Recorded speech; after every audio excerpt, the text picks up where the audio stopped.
Yo, what's up mga idol? Ayan, may gagawin tayo. So, wala naman video ngayon mga idol. Kaya, ayan, gawin natin kagad. So, 2 piraso ito mga idol. Parehas LCD daw ang tama nito. Samsung. At saka Vivo. So, yung isa naman mga idol, binilhan na ni sir ng LCD with frame. Ito yung Samsung mga idol, A7 2018. So, ang binili niya with, nabakbak na pala to. Binuksan na. Nabakbak ang likod. So ayan, tingnan natin kung gumagana. So madalas nito mga idol, ayan, tingnan ko sa schematic. Ayun lang, walang reaction Ay meron, 0.5, 0.6, 0.7, okay. So buhay ito mga idol, kaso lang walang display. So madalas kasi ang mga AMOLED LCD, once na mabagsak yan, so magkakaroon siya ng pink. So pag kumalat na yung pink, matic blackout na siya kahit makita mong walang basag. So dito naman, basag lang yung kinakaano niya, salamin. Pero wala kang makitang bitak sa ilalim. So LCD na yan mga idol. So ito yung LCD na ipapakabit ni sir with frame na. So ayan, i-check natin kung gagana to. Kompleto na, may tempered pa Ako, parang nakabit na to mga idol Testing na siguro to. Pero testing pa rin natin.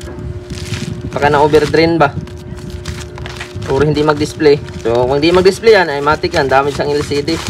So itong isa naman mga idol, ayan, so kita naman natin na durug-durug talaga. Y02 daw to. Oo nga, basag-basag nga Durug na durug. Ayan, charge natin.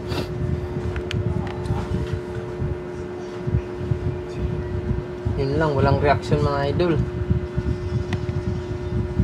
Dapat meron siyang reaction. Or kahit man lang iilaw siya, duda ako parang nabasag dito. Tempered lang yan, buksan nga natin. Parang nabasag o hindi. Hindi nabasag yung LCD. Baka patay lang yung unit na to. Ay, meron 0.4. Baka na overdrain ito. Ayan, tingnan natin sa ibang charger. Ayan, itong charger na ito mga idol. Ay, meron na palang 0.4. Overdrain to mga idol. So duda ko, lubat na lubat to. So unahin natin itong isa. So habang ginagawa natin itong isa, i-charge muna natin to. Ayun, wala talaga siya Kumbaga sa charger ko lang. Ayan, 0.4. So kapag ganyan, drain na drain yan. So, kailangan mga idol, pag gumawa ka ng cellphone, mayroon kayong schematic charger para matrace nyo kung buhay o hindi ang unit. So, yan, buksan na natin ito mga idol. So, wala natin dapat ipagkaba dito kasi natuklap na. Kompleto pa naman yung screw. So, baka sinubukan na siguro ito. Baka hindi gumana ba. Kaya, ngayon, subukan natin ulit. Illustrated na. Baka hindi ito nabuksan ng tuluyan. Yun illustrated itong isa. Ayun. Kaya pa. Kitang kita yung illustrated yung screw. Kailangan mo siyang idiin. Makakatamad na kasi gawin kapag na mga idol na illustrated ba. So yung isa nagsi 0.4 siya, so duda ko overdrain yan. Kasi once na may stock ng cellphone talaga na overdrain. So dapat iilaw din siya mga idol. Or baka nag-blackout na talaga yung LCD niya. So ang screw nito baba at taas, kailangan matanggal natin.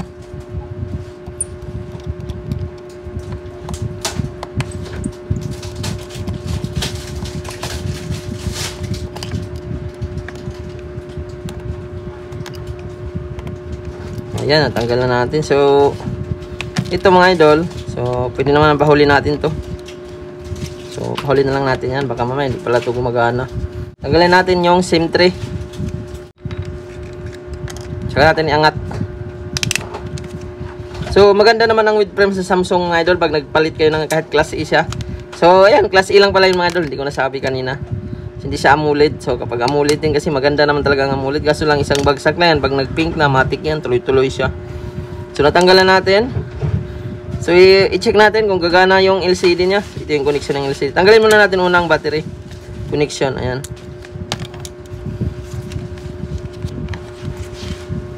Ayan o. Malalaman mo kapag class A mga idol. Iba yung ano niya. Makintab kasi ang original mga idol. Kapag silipin mo, ay kapag nasisilip mo siya, makintab ang display. Yan, salpak natin yung LCD at subukan natin i-charge. Nag 0.5 na yung isa. So ibig sabihin, may karga na yan. Ayun, okay mga idol. So yan, dahil may display mga idol, tuloy-tuloy tayo. So habang ginagawa natin mamaya, i-charge natin to. Huwag nakabit na natin lahat. So kailangan kasi natin ilipat mga idol. At para hindi kalat ang ating pwesto, unahin natin to. So paano ba to ilipat ang LCD mga idol? So yan, di natin makita kung magtutas. Basta ikabit na lang natin to kasi yun naman ang purpose ni sir dito. Ipapakabit niya with frame. So lipat lahat. Ayan. So kahit ba ito mga idol, mamaya yung isa may karga naman yun. May kasi chinarge natin. So gagawin natin habang ginagawa natin to, magkarga na yun. At kapag natapos natin to, yung nagkarga naman ang gagawin natin at charge natin to para pag nagawa na natin yung isa, may laman na pareho. Yan. So lipat lahat ng mga idol, lahat ng laman ilipat natin dito sa frame. Yan, itong charging board, vibrate. Yan, yung mga antenna, board. So kailangan gumamit kayo ng ano mga idol ha. Gumamit kayo ng ano, yung screw na ano, star screw pala sa mga nag-DIY kasi kung gamitan mo ng kutsilyo yan ay mabilog yan. So mas delikado na siya kung mabilog na yung screw, mas mahirapan magtanggal ang mga gumagawa kung ipagawa nyo. So malaki ang mababayaran nyo. Kailangan proper screw, star screw pang cellphone. So una natin tanggalin ang motherboard. Pati battery pala nito mga idol ilipat. So kailangan gumamit kayo ng lacquer thinner. So next step, tanggalin natin itong air speaker or earpiece. So next step, charging board. So yung flex mga idol, nakadikit na yan dyan, di na natin tanggalin. So ito yung tinatawag na charging board mga idol, connected sa speaker, mouthpiece, charging. Ayan. Yan, tanggalin din natin to. So ayan. So tanggalin na lang natin yan kasi natanggal siya. So ayan, tanggalin natin. So nakadikit lang yung antenna. Yung mga dalawang antenna yan mga idol, signal at saka ano. Saan ba yung isa niya? Wireless. Ayan. So, ito naman, vibrator, tinanggal natin. At next, yung speaker. So, dahan-dahan kayo magtanggal nito mga idol. Kailangan ilalim ang masundot nyo ha. Kasi magiging basag na ang tunog nito kapag nagkamali. Yan, kapag nahati mo kasi ang gitna nito mga idol, yan, magiging basag na ang tunog. So, kailangan yung pandikit, masama siya. Yan o. Kasi kung mahati yan, tutuklapin mo lang diretso, magiging basag na ang tunog. So yan, natanggalan natin lahat mga idol. Bukod dun sa battery, last na natin yung battery. Kabit muna natin itong mga board para hindi tayo kalat. Tanggalin natin to. Lipat na natin. Unahin natin itong earpiece mga idol. Pansala kasi ito ng dumi mga idol. Kailangan nandun yung parang ano niya, yung parang net. Kasi yun yung tagasala ng dumi para hindi madumihan ang pinaka air speaker, para hindi humihina kapag tumagal. So yan, balik natin tong screw. Pinahuli ko na lang yung battery mga idol para hindi tayo makalat.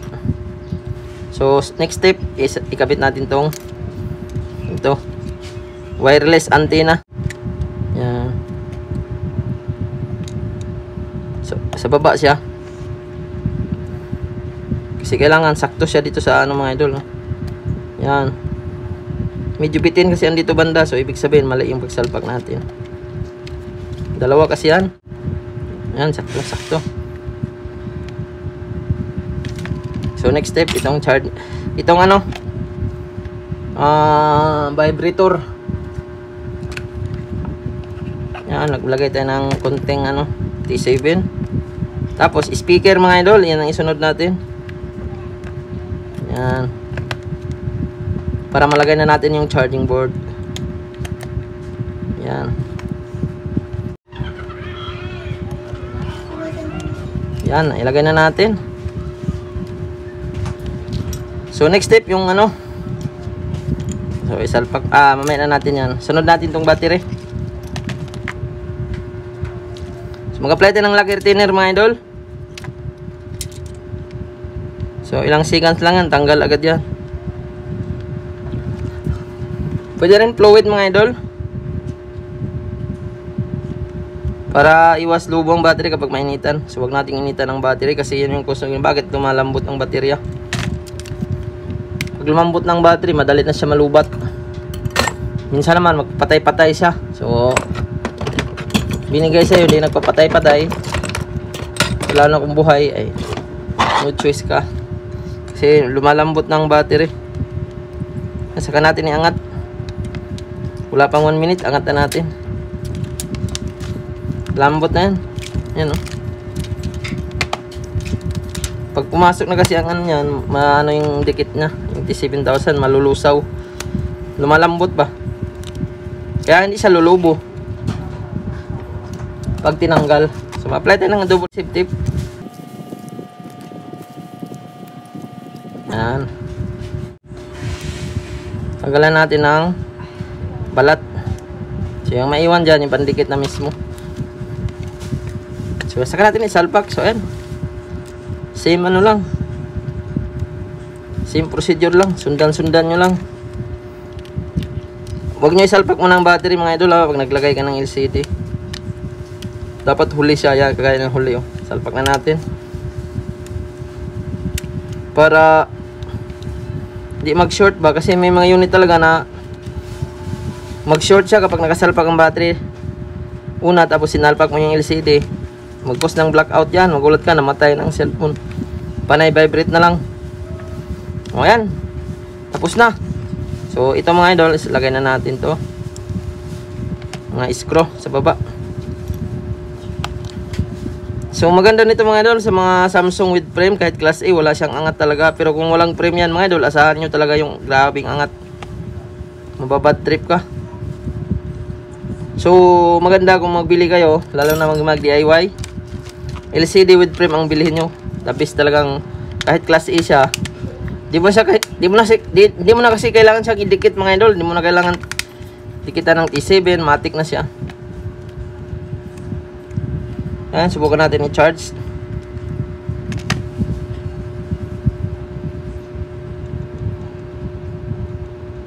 Ayun, okay. So habang ano natin, i-charge natin para magkalaman na siya.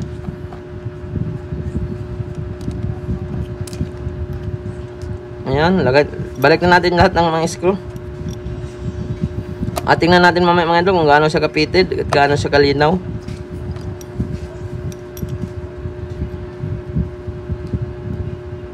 Sa mga gustong magpaayos mga idol, pwede kayo magpalalamob, walk-in.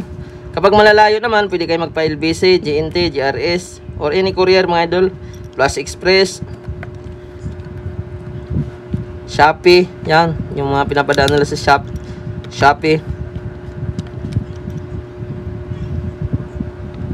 Shopee Express. So ito yung ano mga idol, hindi ko na ibalik yan kasi sakit lang ulo mo yan, ibalik mo yan. Yung alus thread, kasi once na buksan ulit yan, mahirapan magbukas ang gagawa. O baka sa akin ulit pagawa, baka mamaya masira charging pin, masira battery. So ikaw pa rin mahirapan. Palitan mo na lang para sureball, hindi ka mahirapan talaga. Sobrang sikip. So ito mga idol, mayroon na talagang balat to. So malambot kasi yung ano nito, yung pintura nito, kapag tumagal siya lumalambot. Kaya madalas yung pintura niya nababakbak. So kung may casing naman yan, wala na maging problema yan. So hindi naman kailangan din yan. So ito itapon na natin yan. Ang ano lang, ang value lang niya kung ibenta mo, hindi siya mabenta ng mahal dahil wala natanggal na yung ano, pintura. So hindi ko muna siya idikit, huli na. Sabi, dikitan lang natin para diretso tayo mamaya. So gamit tayo ng ano, double sided tape.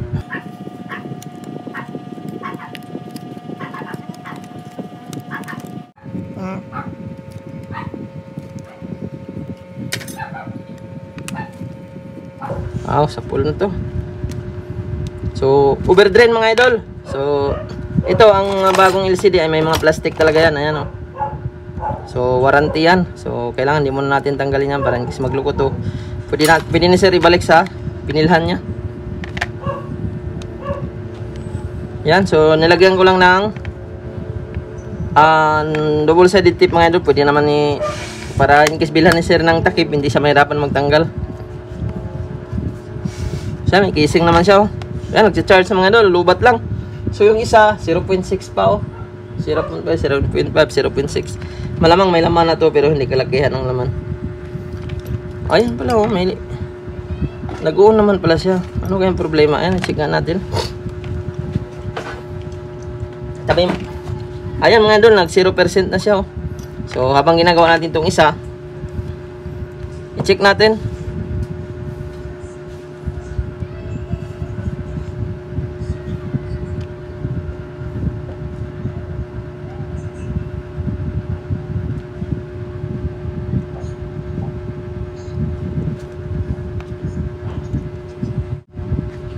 So drain na drain pa ito mga idol. Baka matagal na itong na-stock.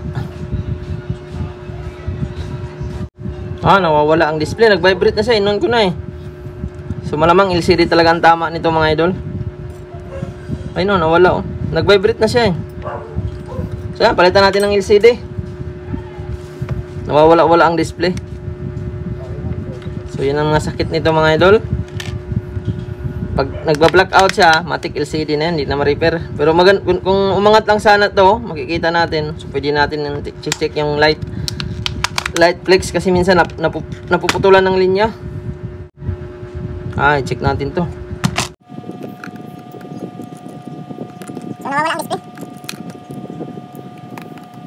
So nawawala ang display. Tingnan natin mga display natin. Dahil natin ito, press time ito mabuksan.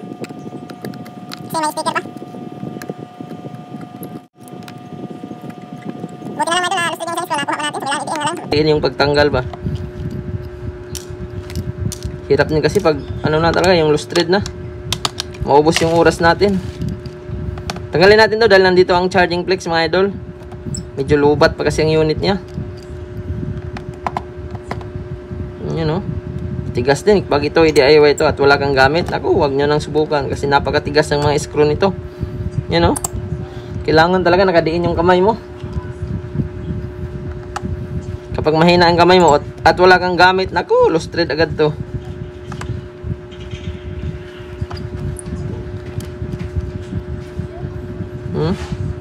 Sobrang tigas.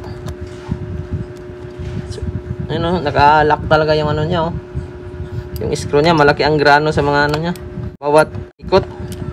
So, tanggalin natin to. Yan. So, yan, meron tayong mga idol, Y02. Ito na ata LCD niyan. Sakto nga. Buti may isa pa tayo.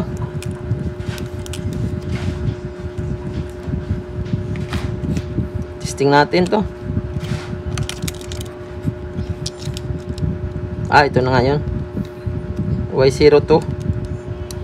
Y02S. Ay, hindi natin natanggal yung battery. Sa bagay, lubat naman siya. So, pag nagpalit pala ng LCD mga idol, kailangan una nyo tanggalin ang battery ha, bago nyo isalpak yung LCD. So, nagkamali tayo. Pero ayos lang yan. Nasa paggawa naman tayo. Sira man natin, kaya natin gawa ng paraan. Yan, i-charge natin. At i-open natin mga idol. Tingnan natin kung may display. Salpak natin yung battery.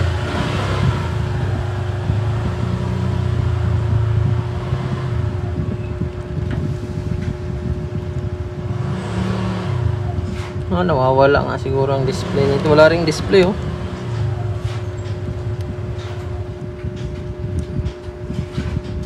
Hindi kaya lubat na lubat to.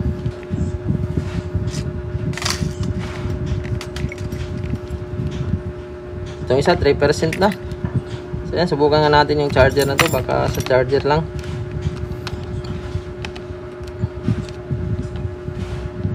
Yan. Lipat natin. Ayun pala mga idol, nagcha-charge siya. Hili yata ng charger yung unit na to. Ayun, nag-charge na siya, oh. Yan.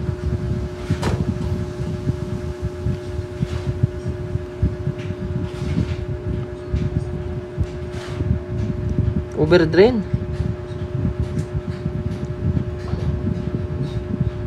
Nabagsak yata yun. Yupi-yupi na pala yung bakal, oh. Pati yung dito nyo, oh. Charge ko muna to mga idol. Magbabalik ako maya-maya. Kargahan muna natin bago natin i-open. Yun mga idol, magbabalik tayo. So medyo alanganin tong isa mga idol. So kanina ko po ito kinargahan. Ayan, nawawala-wala talaga ang charging. So kasi yupi-yupi na, oh. Malakas ang pagkakabagsak nito. So yung nakita ko naman yung LCD niya. Ayan, oh. Hindi naman siya basag. So ang nabasag yung mga tempered niya, yung mga gilid-gilid niya, okay pa, oh. So kanina nakita natin na may display. So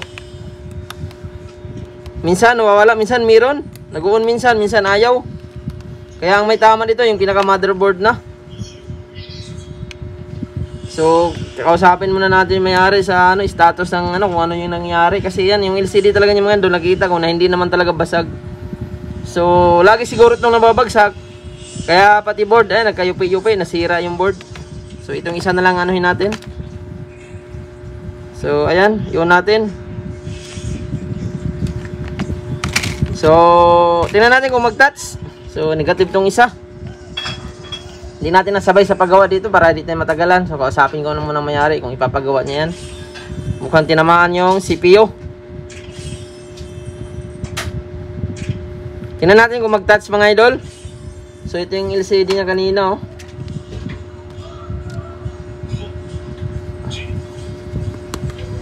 AMOLED LCD. Ayan, nag-open na. Ayan, okay naman yung touch mga idol. Good job. Ayan, okay na. So wala talagang angat ang Glass A mga idol kahit na with frame, oh. Kasi with na talaga siya. With frame na, buo na, doon na nakakabit talaga yung LCD niya. Kaya sa mga gustong magpalit ng mga LCD with frame na ang bilhin nyo sa mga Samsung para wala talagang angat. So yan, malinaw din yung LCD niya at malambot. Kasi di natin ma-check ang function kasi may password. So yan, maraming salamat mga idol. Itong isa talaga, ayan, kausapin ko muna yung may-ari niyan. Kasi pahuli ko na lang yan. O baka gawan ko rin ng video kung ipaayos yan. So board ang gagalawin natin dyan mga idol.